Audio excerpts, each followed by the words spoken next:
Je rentre d'un voyage qui m'a fait faire une bonne partie de, pas un véritable Tour de France, mais déjà une bonne partie, et donc un petit bilan sur ce voyage. J'ai reçu le plus beau des cadeaux de Noël. Bien sûr, pas matériel, ça n'aurait aucun sens, mais une solidarité de tellement de gens qui m'ont permis de faire ce voyage, parce que n'ayant aucun moyen, c'est l'un de nos adhérents qui m'a gentiment prêté sa voiture pour faire ce déplacement. Ensuite, partout où j'ai été, je n'ai eu aucun frais pratiquement, en dehors bien sûr des frais de route eux-mêmes, mais sinon partout où j'ai été accueilli, hébergé, etc. Et donc des gens qui unissent esprit et cœur. Et le plus beau cadeau qu'on puisse recevoir pour quelqu'un comme moi, c'est l'acceptation du programme qu'on prévoit pour 2018, c'est le concept qu'on est en train de mettre en place et auquel tous ont accepté de participer, c'est l'assistance énorme que j'ai reçue pour me permettre d'assurer certains rendez-vous qui étaient un petit peu particuliers, etc. Bon, je vais relater ce voyage. Déjà au départ, donc je pars de Bourg-en-Bresse et je vais sur la région parisienne où je rencontre une superbe équipe de gens. Parce qu'en fait, dans ce voyage, j'ai rencontré trois sortes de gens. J'ai rencontré des équipes du CNT qui sont des membres qui se sont réunis et qui commencent à préparer un certain développement chacun sur leur département. J'ai rencontré des gens individuellement qui m'ont offert hébergement et couvert. Et puis j'ai rencontré aussi d'autres rendez-vous dont je ne peux pas parler trop directement parce que ce sont des gens qui sont actuellement en exercice, on va dire, et qui sont souvent des gens d'une certaine importance dans l'organisation armée de France. Et ces rendez-vous, il fallait que je les assure avec sécurité, c'est-à-dire pas me travailler avec un téléphone mobile, etc., où on aurait pu me suivre, et suivre tous mes déplacements. Donc il a fallu gérer ça. Et bon, on a trouvé une manière de le faire. Donc je ne vais pas en parler, je ne vais pas donner ces détails-là qui intéressent personne. Mais voilà, donc je suis parti déjà rencontrer cette première équipe qui manifestement m'a donné la première alerte aussi sur ce phénomène nouveau qui existe en France maintenant, c'est la maladie, la santé. C'est incroyable le nombre de gens qui connaissent ou qui ont proche d'eux quelqu'un qui est atteint d'une de ces maladies que donnent les vaccins. Que ce soit les cancers, la sclérose en plaques, les fibromyalgies, la myofascite à macrophage, il y en a une quantité maintenant. Et sans compter ce qu'on appelle aussi les maladies rares, quand on ne veut pas trop les classer quelque part, on appelle ça les maladies rares. Et puis les choses un peu plus bénignes, comme les otites à répétition chez les enfants, l'asthme, l'allergie, etc. Et donc c'est extraordinaire, parce que dans ma jeunesse, c'était exceptionnel qu'on rencontre quelqu'un qui avait une maladie comme ça, chronique. Et là, en revanche, maintenant, c'est incroyable la quantité de gens. On n'arrive plus à une réunion sans qu'il y ait au moins une, deux personnes qui soient atteintes, éventuellement, et puis tout le monde connaît maintenant des gens autour d'eux atteints de ces maladies issues des vaccins. Alors, cette première réunion avec un accueil chaleureux et une soirée très agréable, suivi ensuite de la région parisienne de membres de la Cour suprême qui ont donc approuvé les documents et qui ont signé les documents parce que le fait qu'on ne soit pas réunis facilement, puisqu'on ne dispose pas des moyens d'entretenir un bureau ni quoi que ce soit, oblige, lorsqu'on a des documents d'une certaine importance, à se déplacer pour les faire signer concrètement. Et donc, ça s'est également passé à Paris. Et puis, le lendemain, j'étais parti sur la Normandie, où là encore, un superbe accueil, suivi tout de suite de la Bretagne, où encore une fois une petite équipe qui craint pour les vaccinations pour leurs enfants, qui cherchent moyen de s'en sortir, des gens formidables, des gens vraiment qui ont parfaitement maintenant saisi tous les schémas, parce qu'il y a encore 3 ans, lorsque, lors de la première déclaration, j'exposais que la République était un outil de la franc-maçonnerie pour contrôler tout le pays, et qu'il fallait absolument éviter de passer par les élections, ne pas croire une seule seconde n'importe quel politicien qui est dans le système des élections et tout ça. Maintenant ça y est, la plupart des gens commencent complètement à s'en rendre compte, commencent complètement à admettre que la République c'était ça a toujours été une fausse démocratie et le pire des systèmes, etc. Donc ça y est, le fait que les gens soient informés complètement, et ça c'est typique chez tous les membres du CNT, et c'est vraiment super agréable parce qu'on peut aborder les sujets beaucoup plus profonds en étant sûr qu'on est complètement compris, on est tous sur la même longueur d'onde. Et puis on a toujours tous des petites choses qu'on sait en plus, et la moindre discussion, on s'enrichit tous. Après cette équipe-là, j'ai continué la route en redescendant sur la Vendée, où là encore j'ai rencontré des gens formidables, et en particulier, je ne vais pas citer de nom parce que je ne sais pas si ces gens ont envie qu'on parle d'eux, mais en particulier par exemple un couple qui depuis bien avant moi, bien avant beaucoup de gens, avait pris conscience de l'importance de valorer la terre, de gérer les recyclages, de savoir se gérer le plus possible en autonomie. Et ces gens font des choses extraordinaires, ils gèrent eux-mêmes leur système, ils ont réussi à établir un système pratiquement d'autonomie totale. Ils n'ont pas d'électricité à payer, ils n'ont pas d'eau à payer, ils ont tout un système complètement interne de recyclage, ils gèrent parfaitement toute leur organisation de manière à être vraiment autonome et arrivent ainsi à créer même maintenant des espaces d'hébergement comme en fait des maisons, mais à des tarifs complètement incroyables. Et en plus avec une qualité de matériaux qui est à la fois complètement naturelle, qui n'abîme pas la nature, contrairement au béton et à tout ça, et qui en même temps offre une qualité de confort encore supérieure aux constructions modernes. Et tout cela simplement avec des matériaux complètement naturels. Pour donner des exemples, on se sert de terre, on se sert de paille, on se sert vraiment des choses de la nature les plus naturelles qui soient, mais bien et intelligemment gérées. Ces choses fournissent tout, fournissent l'habitat, fournissent la nourriture, c'est extraordinaire. Quand on sait gérer la terre et qu'on essaye de la préserver, de la respecter, les résultats sont tout à fait étonnants. Et des gens m'ont reçu chez eux, j'avais l'impression d'être dans un palace, c'est hyper agréable, c'est le tout de beauté, on n'imagine pas une seule seconde comment une telle réalisation a pu se faire avec des matériaux aussi nobles, aussi simples et aussi respectueux de la nature.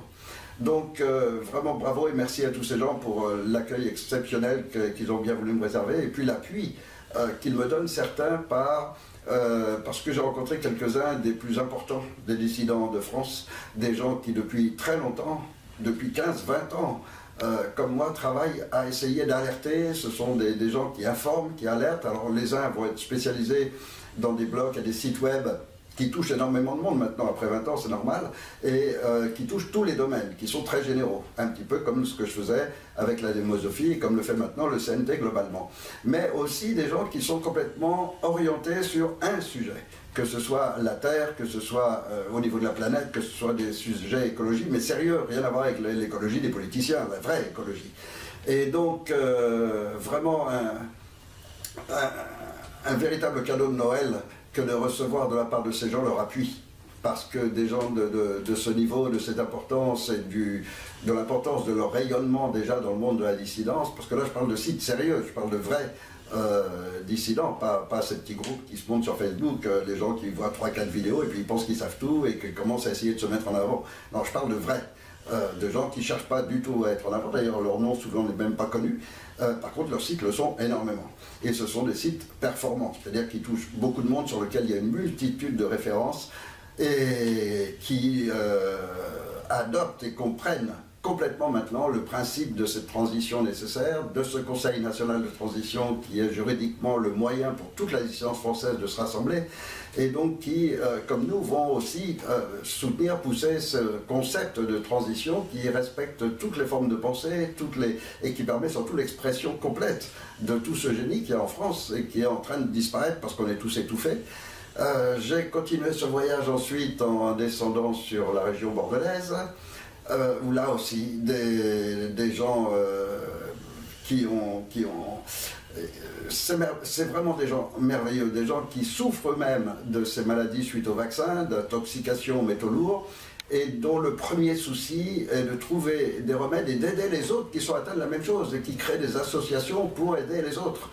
Et qui s'abstiennent d'eux-mêmes, c'est-à-dire des gens qui vraiment ont on retrouve le vrai mot, le vrai sens de ce mot, tous ces mots qui ont été complètement dénaturés, mais liberté, égalité, fraternité sont des vrais mots. Si on veut bien les prendre dans leur sens profond, alors moi j'ai découvert ça comme un cadeau magnifique, cette vraie fraternité, ces gens qui font passer les autres avant eux-mêmes, ces gens qui sont prêts à donner. Et donc j'ai vraiment eu la chance d'être hébergé partout, j'ai pas eu le moindre frais d'hôtel ou quoi que ce soit. Vraiment, j'aurais pas pu faire ce voyage sans cette solidarité. Et cette solidarité a joué mais magnifiquement. Et puis j'ai rencontré que des gens merveilleux. De là, j'ai fait encore des voyages de folie en partant de la région bordelaise et rencontré. Alors bien sûr, j'ai rencontré beaucoup des anciens du mouvement du 14 juillet, donc des gens qui sont déjà très informés et depuis longtemps et qui continuent d'être actifs et qui m'ont mis en lien encore avec d'autres associations qui sont plus récentes, qui combattent chacune différentes tentatives de détruire notre civilisation, comme le transhumanisme, comme les OGM, comme la puce RFID, etc. Donc il y a des organismes qui se spécialisent pour attaquer un sujet en essayant de révéler au monde ce qu'il cache et puis les dangers de ces projets de nos dirigeants. Et donc là encore ce sont des gens de... Bon, je ne peux même pas citer les villes parce que ce sont des tout petits villages de campagne, des gens, mais des gens qui ont des enfants et puis comme moi, qui veulent que la prochaine génération ait un droit de vie et un droit d'expression et tous leurs droits, la liberté que la France avait mis en avant en 1789 et qui s'était répandu dans le monde entier, et puis que depuis, petit à petit, toujours les mêmes personnes essayent de les réduire, de les faire disparaître. Et puis nous, en France, on est vraiment aujourd'hui le symbole de la disparition des droits de l'homme. Comme on a été avant le symbole du pays de la liberté et des droits de l'homme, aujourd'hui on devient le symbole de la dictature. C'est monstrueux, mais bon, c'est en cours et tous ces gens sont bien décidés à ne pas laisser les choses aller beaucoup plus loin et à ce qu'on réagisse sérieusement. Et donc on est allé aussi, comment dirais-je, à chaque fois à parler du programme qu'on prévoit pour 2018 et une approbation à 100%, un appui à 100%, autant de nos adhérents, ce qui est assez logique, mais aussi de ces blogs, de ces gens qui dirigent des blogs ou des associations depuis très longtemps et qui maintenant vraiment vont aussi servir de relais. Parce qu'ils sont désintéressés, parce qu'ils sont sincères, c'est pas du... Il n'y a pas de triche, on retrouve des gens vraiment intègres, et je n'ai vu que des gens intègres, des gens merveilleux. Je continue ensuite ce voyage en passant toute la côte sud, donc je suis passé à Narbonne, à Béziers, Montpellier, Arles, Nîmes, et encore une fois partout, des gens qui ont eu la gentillesse d'un accueil vraiment exceptionnel et vraiment un plaisir de se retrouver entre gens qui avons les mêmes concepts, la même connaissance et capables d'unir le cœur et l'esprit. Et voilà, ça c'est le plus beau cadeau de Noël dont je pouvais rêver. Et je l'ai eu, mais vraiment au centuple. Pour terminer, une soirée hyper agréable qu'avait organisée toute l'équipe de la région Toulon. On a passé une soirée tous ensemble, c'est un peu fatigant quand même, parce que souvent on termine à 3-4 heures du matin et on repart à 6 heures ou 7 heures, donc ça a été un peu crevant. Mais sans compter 500-600 km chaque jour, pendant tout ce temps-là, donc il suffit de regarder le parcours que ça représente, c'est une belle promenade. Et puis, comment dirais-je, des gens aussi qui ont mis au point on a fini de mettre au point maintenant un concept qui va permettre que dans chaque département de France, on va pouvoir annoncer les référents du CNT. Ces gens qui sont un petit peu des piliers parce qu'ils prennent le temps de prendre toutes les connaissances de tous au fur et à mesure, donc on se les échange tous. Et sur place, dans chaque département, dans très peu de temps maintenant, on va pouvoir afficher un lieu de réunion où n'importe qui pourra venir s'y joindre et retrouver l'équipe déjà en place. Et on a aussi trouvé le moyen, et ça c'est le plus extraordinaire, c'est peut-être qu'on a trouvé le moyen maintenant d'arriver à faire passer les messages. C'est-à-dire des gens qui sont tellement durs à convaincre, qui n'imaginent pas, parce qu'ils sont tellement conditionnés à penser qu'ils élisent ceux qui vont ensuite se battre pour défendre leurs biens. Comment leur faire comprendre que ceux qu'ils élisent sont là pour le mal et non pas pour le bien, et sont là pour faire profiter les multinationales et les banques de toutes les richesses de la France et les en priver eux, alors qu'ils ont été conditionnés à penser le contraire. Donc voilà, on a peut-être trouvé un moyen assez efficace de le faire et peut-être de grossir nos rangs encore de manière magistrale, mais surtout ce qui est important, c'est qu'on grossisse nos rangs avec des gens vraiment informés. Pas avec des gens qui cherchent à se mettre en avant ou qui ont vu 3 vidéos et qui pensent que ça y est, ils ont tout compris. Non, des gens sérieusement, vraiment informés, disposés à sans arrêt apprendre de nouveau. Et en même temps, des informations sûres. Donc en ce moment, il court beaucoup cette information aux États-Unis, de mouvements qui iraient commencer à contrer ce gouvernement dans le gouvernement, et qu'on retrouve donc un petit peu partout. Il y a la CIA dans la CIA, il y a le FBI dans le FBI. C'est-à-dire qu'en fait, toute la secte des francs-maçons et Illuminati qui essayent de pénétrer, de contrôler toutes les institutions, il semblerait qu'aux États-Unis, cette secte commence à être un petit peu mise en avant, et pas mal de gens ont été arrêtés, beaucoup ont démissionné pour quitter assez vite avant d'avoir trop d'ennuis. Donc a priori, il semble qu'il y ait des mouvements comme ça de par la planète, et donc surtout aux États-Unis, où les principaux acteurs du mal commencent à être mis sur la touche. Et c'est de bon augure, bien sûr. Je vais faire aussi alors bon, après cette dernière soirée dans le sud de la France, à Toulon, un retour sur Bordeaux et rentrer encore une fois pour voir des gens qui... Et alors ce qui est extraordinaire, c'est que j'ai rencontré des gens qui m'ont même pas mal appris de choses, qui m'ont enseigné des choses que j'ignorais. Et donc ces échanges sont fabuleux, on s'enseigne tous, on se transmet tous, on avance tous ensemble grâce à tous ces échanges. Et donc ça valait la peine de refaire un aller-retour de Bordeaux pour repartir ensuite sur la Haute-Savoie. Ça a été un peu crevant, faire 700 km dans la journée, c'est pas... Surtout quand on fait ça tous les jours, c'est assez fatigant. Mais voilà, ce voyage se termine. Alors le bilan aussi général, c'est qu'il y a quand même des petites choses qu'on note assez vite, telles que l'escroquerie des sociétés des autoroutes. Alors ça, c'est absolument monstrueux, parce que déjà, on a tous des GPS, et puis aujourd'hui, c'est assez pratique. Eh bien, moi, je conseille à tout le monde, surtout, prenez une carte. Parce que quand votre GPS, il vous donne un itinéraire, regardez sur une carte s'il est vrai, l'itinéraire. Parce que bien souvent, les GPS, ils sont organisés pour le profit de ces sociétés d'autoroute, et donc vous font faire des détours absolument monstrueux pour aller chercher des péages, juste pour entrer là où vous allez payer plus. Et puis les sociétés d'autoroute, c'est extraordinaire, parce que quand vous êtes entré déjà, vous payez pour avoir le droit de rouler. Ensuite, si vous avez un petit creux, n'importe quoi, bah, vous payez pour avoir le droit de manger un sandwich qui vaut 1 euro dans tous les supermarchés, mais sur l'autoroute, ça vaut 5 euros. Et la bouteille d'eau, et n'importe quoi. C'est faramineux, mais jusque l'essence, où vous allez payer le diesel au prix du super. Donc, l'autoroute, c'est l'escroquerie complète, totale. Et ces sociétés sont assez puissantes maintenant pour que, avec notre argent toujours, les autorités nous font des rotondes, des ronds-points et tout, à tout va pour casser toutes les lignes droites. Ce qui fait que maintenant on ne peut plus rouler normalement sur les routes normales parce qu'on s'arrête toutes les 5 minutes pour faire le tour d'un rond-point, etc. Avec des radars de partout. Enfin, tout est fait pour dissuader les gens de rouler normalement. Il faut absolument aller sur l'autoroute. Et effectivement, moi, dans mon voyage, j'avais pas trop le choix, il fallait que j'y passe. Mais j'avais pour plus de 300 €, rien que de payer le droit de rouler sur les routes que mes parents ont payées avec leurs impôts. Car les politiciens n'avaient en aucun cas le droit de vendre nos routes. Et alors là, le plus fabuleux de tout. Vous arrivez sur une autoroute, vous n'êtes plus en France, vous n'êtes plus chez vous, c'est fini, vous êtes chez Vinci. Bienvenue sur nos routes, bienvenue sur nos aires, bienvenue chez nous. Mais c'est extraordinaire de lire des panneaux comme ça, en gros, qui affichent bien clairement, ça y est, ça, cette partie de la France, elle nous appartient à nous, société privée, et pour être chez nous, il faut payer, hein, il faut payer le maximum. C'est extraordinaire, extraordinaire. Et les gens ne se révoltent pas, et on continue à payer ces autoroutes parce qu'on n'a pas le choix. Et puis les politiciens font tout ce qu'il faut pour en rajouter. D'ailleurs, au passage, si vous voulez savoir le niveau de corruption d'un maire, c'est pas très compliqué. Quand vous êtes dans une ville, vous comptez les ronds-points inutiles. Et puis voilà, selon la quantité, vous savez le niveau de corruption du maire. Et tout ça, c'est monstrueux. On est vraiment dans une... Alors, dans ces petites réflexions à propos des autoroutes, imaginez une seconde que vous ayez l'appartement d'un voisin ou une maison vide en face de chez vous, ou quoi, et puis que vous la vendiez. Vous ne croyez pas que le propriétaire, vous risquez d'aller en prison? Vous ne pouvez pas vendre un bien qui n'est pas à vous. Or, nos routes, elles ont été construites par nos parents, ça appartient à l'État français, et nos politiciens, ça les a pas empêchés de les vendre à des sociétés privées. Alors que ça nous appartient.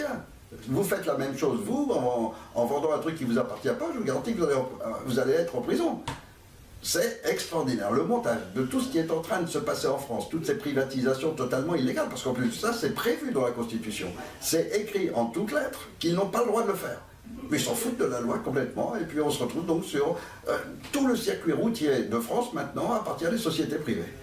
Et puis bientôt ce sera les petites routes nationales, et puis jusque le chemin de terre, il va falloir remettre tout ça en ordre.